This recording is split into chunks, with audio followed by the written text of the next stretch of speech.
जय शिव गोरक्ष। प्यारे श्रोताओं, मैं संत नरेश नाथ योगी आज आपको राजा नल की पत्नी दमयंती के द्वारा किए गए व्रत के बारे में बताता हूँ, जिस व्रत को आज भी सभी सुहागन पत्नियाँ करती आ रही हैं। एक बार राजा नल के दरबार में एक ब्राह्मण आया और उसने कहा, महाराज, मुझे अपनी कन्या की शादी करनी है, मुझे धन दे दो। राजा ने उस ब्राह्मण को धन दे दिया। वह ब्राह्मण जैसे ही दरबार से बाहर आया तो शनिदेव ने राजा नल का रूप धारण कर ब्राह्मण से वह धन छीन लिया। उस ब्राह्मण ने अपनी पत्नी से जाकर कहा कि दरबार में तो राजा ने मुझे धन दे दिया था, परंतु दरबार से बाहर आते ही उसने मुझसे छीन लिया। ब्राह्मणी बहुत समझदार थी। उसने सोचा कि जरूर कोई और बात है। ब्राह्मणी बोली कि पंडित जी, कल फिर जाना और लड़की की शादी के लिए धन मांगना। अगर राजा पूछेगा तो बताना कि आप ऐसा करते हैं, अगर नहीं पूछता तो चुपचाप लेकर चले आना। लेकिन अगले दिन जैसे ही ब्राह्मण दरबार में गया और राजा से कहा कि महाराज, मुझे लड़की की शादी करनी है, तो राजा ने फिर धन दे दिया। परंतु दरबार से बाहर आते ही शनि महाराज ने फिर वह ब्राह्मण देवता से धन छीन लिया। उसने आकर कहा कि ब्राह्मणी, राजा हमारा बड़ा अन्यायी है। ब्राह्मणी बोली, नहीं, कल फिर जाना। तीसरे दिन ब्राह्मण गया और उसने राजा से कहा कि राजा साहब, मुझे लड़की के विवाह के लिए धन दान दे दो। तो राजा बोला, ठीक है, परंतु कितनी कन्याएं हैं तुम्हारे यहाँ? ब्राह्मण बोला, एक कन्या है। तो राजा बोला कि मैंने तो धन 2 दिन तक इतना दिया है कि जो है उससे 2 लड़कियों की शादी संपन्न हो जाए। तो ब्राह्मण बोला, महाराज, आप यहाँ तो धन दे देते हैं, लेकिन बाहर दरबार से बाहर जाते ही मुझसे धन छीन लेते हैं। राजा हंसा। उसने फिर धन दिया और बोला, चलो मैं देखता हूँ कौन धन छीनता है। जैसे ही ब्राह्मण दरबार से बाहर आया, बाहर आते ही शनि महाराज ने फिर राजा का रूप धारण किया और उससे कहा कि ये धन मुझे दे दो। अब ब्राह्मण को तो शनि राजा के रूप में दिखाई दे रहा था, परंतु राजा नल ने देखा कि ये तो शनिदेव हैं। अब राजा नल बोले कि ये शनि महाराज, आप ऐसा क्यों कर रहे हैं? तो शनि देव बोले कि राजन, इस ब्राह्मण ने पूर्व में ऐसे कृत किए हैं जिससे कि इसे हर प्रकार से अपमानित होना पड़ेगा। इसके ऊपर मेरी महादशा चल रही है। राजा नल बोले, शनिदेव, यह महादशा, इसमें किसी भी प्राणी का, मेरे राज में रहने वाले किसी भी प्राणी का किसी प्रकार से अहित नहीं होना चाहिए। शनिदेव बोले कि ये राजन, आप नहीं जानते, मैं हर किसी बुरे किए हुए कर्म वाले को बुरा ही दंड देता हूँ, अच्छे कर्म करने वाले को अच्छा दंड देता हूँ। जो जैसा करता है, ये मेरा कर्तव्य है कि मैं उसी प्रकार से उसे सजा दूँ जैसे वो कर्म करता है। इसने पूर्व में ऐसे बुरे बुरे कर्म किए हैं जिसके परिणाम स्वरूप इस ब्राह्मण को, ब्राह्मण और विद्वान होने के बाद भी, हर प्रकार से अपमानित होना पड़ेगा। इसकी कन्या भी इसका घर छोड़कर भाग जाएगी। इतना सुनते ही राजा नल घबराए और बोले, शनिदेव आप ऐसा न करें, और आप एक काम कर लें, मेरे राज में जिनके ऊपर भी आपकी दशा महादशा सरस्वती या ढैया चल रही है, उन सब को क्षमा करें और यह सब कार्य आप मेरे साथ कर लें। शनिदेव हंसते हुए बोले कि राजन, किसी दूसरे के कर्मों को अपने ऊपर नहीं लेना चाहिए।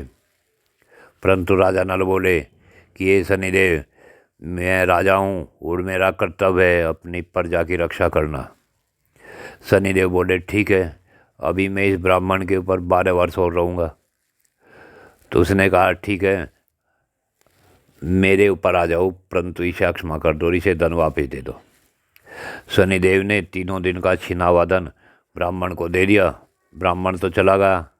अब राजा से शनिदेव बोले, ठीक है, तुम दरबार में चलो और अपना भविष्य देखो क्या होने वाला है। फिर क्या था, शनिदेव तो लुप्त हो गए। राजा अपने दरबार में गए और वहाँ से उस राजा नल के मन में आया कि चलो आज जो है जुआ खेल लेते हैं, और अपने भाई पुष्कर को बुलाकर जुआ खेलने लगे। धीरे धीरे जुए में सब धन संपत्ति हारते चले गए और अंत में राजपाट भी हार गए।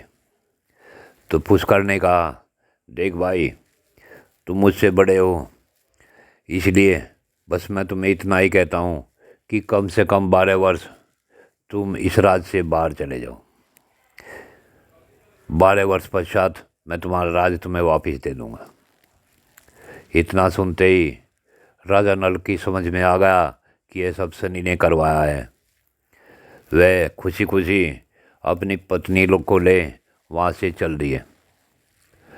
रास्ते में अपने एक मित्र के यहाँ जैसे ही गए तो मित्र ने देखते ही राजा को बड़ा सत्कार किया, राजा को बैठाया, और जैसे ही वह मित्र पानी लेने, सम्मान के लिए पानी लेने अंदर गया तो राजा नल ने देखा एक दीवार में ठुकी हुई खूंटी,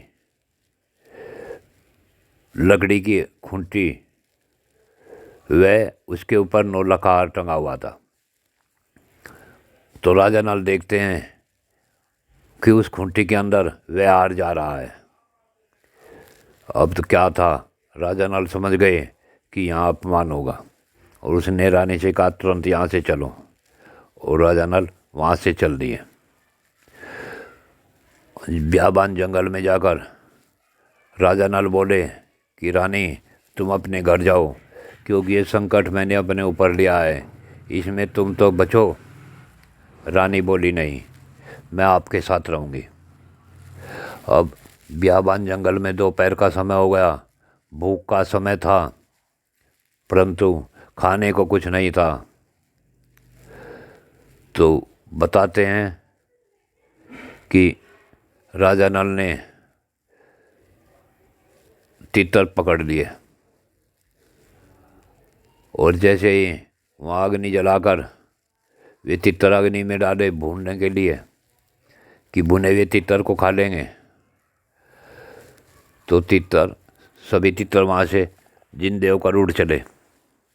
जैसे ही वे उड़े तो जो दुशाला यानी एक रेशमी चद्दर राजा नल लिए हुए थे, उन्होंने उनके ऊपर वो बगाई, तो कहते हैं कि वे तीतर उस रेशमी चद्दर को लेकर भी उड़ गए। वे भूखे रह गए। शाम हो गई। शाम के समय राजा नल और दमयंती एक वृक्ष के नीचे लेट गए। रात्रि में रानी दमयंती को राजा नल ने बहुत समझाया, परंतु वह साथ छोड़ने के लिए तैयार ही नहीं थी। फिर राजा नल के सामने एक ही रास्ता था कि उसने सोती हुई दमयंती को वहीं छोड़कर वह चुपचाप रात्रि में उठकर चल दिए। राजा नल तो आगे निकल गए। सुबह जब दमयंती रानी की आँख खुली तो वह चारों तरफ को ढूंढने लगी, परंतु जब राजा नल नहीं मिले तो हार कर वह अपने मायके चली गई। उधर राजा नल के साथ क्या घटना होती है सुनो। राजा नल को ने देखा एक बांस की बनी है, उसमें आग लगी हुई है। राजा नल ने देखा कि उस बांस की बनी में जिसमें आग लगी थी एक ऊंचे से पेड़ पर एक सांप है और वह बचाओ बचाओ की आवाज़ कर रहा है। राजा नल ने सोचा कि इसे बचा लिया जाए, तो वह धनुष बाण लिए हुए थे और अपने धनुष से उस सांप को नीचे उतार लिया। नीचे उतरते ही सांप बोला कि राजा तूने मुझे बचाया है इसलिए मैं तुझे खाऊंगा। वे सांप और कोई नहीं शनि महाराज थे, सांप का रूप धारण किए हुए। तो उसने कहा भाई मैंने तो तुझे बचाया है, तू मुझे क्यों खाएगा, कि यही तो कलयुग है। कलयुग में जो जिसकी रक्षा करता है उसका बदला इसी प्रकार दिया जाता है, मैं तुझे काटूंगा ज़रूर। उसने कहा कि तुम्हें ऐसा नहीं करना चाहिए, किसी से पूछ लेते हैं। कि ठीक है पूछ लो। वहाँ पूछने के लिए वनों में कौन था, पेड़ था। पेड़ से पूछा राजा नल ने, भाई मैंने इसे बचाया या नहीं है, मुझे खाने की बात करता है। तो पेड़ बोला कि ये राजा नल, मैं मेरे पास आने वाले जो भी यात्री आते हैं, भेड़ बकरी चुगाने वाले आकर दोपहरी में यहाँ रुकते हैं और दोपहरी में मैं उन्हें छाया देता हूँ, उनकी पशुओं को भी छाया देता हूँ। लेकिन जब वे चलते हैं तो मेरी लकड़ियाँ बड़े बड़े पत्तों समेत काट कर ले जाते हैं। तो यही तो है आज का समय कि मैं उन्हें उनकी रक्षा करता हूँ, सेवा करता हूँ और वो फिर भी मुझे कष्ट देकर जाते हैं। इसलिए यह सांप गलत नहीं कह रहा। फिर वहाँ एक नदी थी। राजा नल ने नदी से पूछा कि ये नदी, मैंने इस सांप को बचाया, यह मुझे खाने की बात करता है। तो नदी बोली कि देखो यात्री जो आते हैं वे मुझ में पानी पीते हैं, स्नान करते हैं और तो और वे